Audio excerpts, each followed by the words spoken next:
பிடி சார் இந்த படத்தை பற்றி தான் நம்ம ரிவ்யூ பார்க்க போகிறோம். இந்த படத்தோட ஒன்லைனர் என்னன்னு கேட்டிங்கன்னா, ஆஸ் யூஷுவல் ஒரு சொசைட்டிக்கான ஒரு மெசேஜ் தான் வந்து இந்த படத்தில் காமிச்சிருக்காங்க. சரி வாங்க இந்த படத்தோட ப்ளஸ் அண்ட் மைனஸுக்கு பேர்.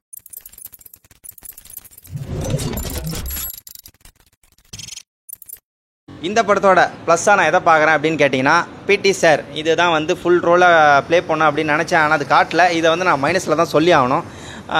ஏன்னு கேட்டிங்கன்னா, பிடி சார்ன்றது ஒரு பசங்களோட முக்கியமான ரோலை வந்து ப்ளே பண்ணோம். ஏன்னு கேட்டிங்கன்னா, பிடி சார்னாலே பயங்கரமாக கை தட்டுவாங்க ஸ்கூலில்.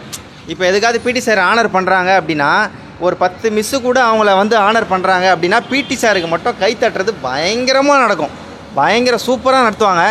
அந்த மாதிரி வந்து கொஞ்சம் கூட காட்டலையோ அப்படின்ற மாதிரி தான் எனக்கு தோணுச்சு. இந்த படத்தில் வந்து நான் மைனஸாக எதை பார்க்குறேன்னு கேட்டிங்கன்னா, எல்லா படத்துலேயும் வர மெசேஜ் தான் வந்து இந்த படத்துலேயும் வச்சுருக்காங்க. அதை வந்து நான் ஒரு பெரிய மைனஸாக பார்க்குறேன்.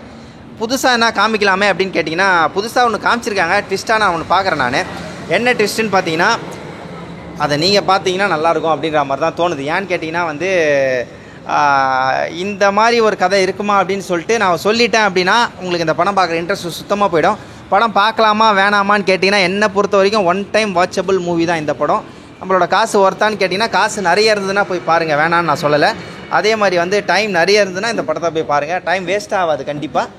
ஆனால் அதுக்காக ஆஹா ஓஹோ ரொம்ப சூப்பராக இருக்கும் அப்படின்னு கேட்டிங்கன்னா அப்படின்லாம் சொல்ல முடியாது. மியூசிக்கும் பார்த்தீங்கன்னா சூப்பராகவே இருக்குது அப்படின்றத நான் கண்டிப்பாக இந்த இடத்துல சொல்லி ஆகணும். கூஸ் பம்ப் சீன் அப்படின்னு பார்த்தீங்கன்னா, ஒரு சீனில் மட்டும்தான் எனக்கு தோணுச்சு.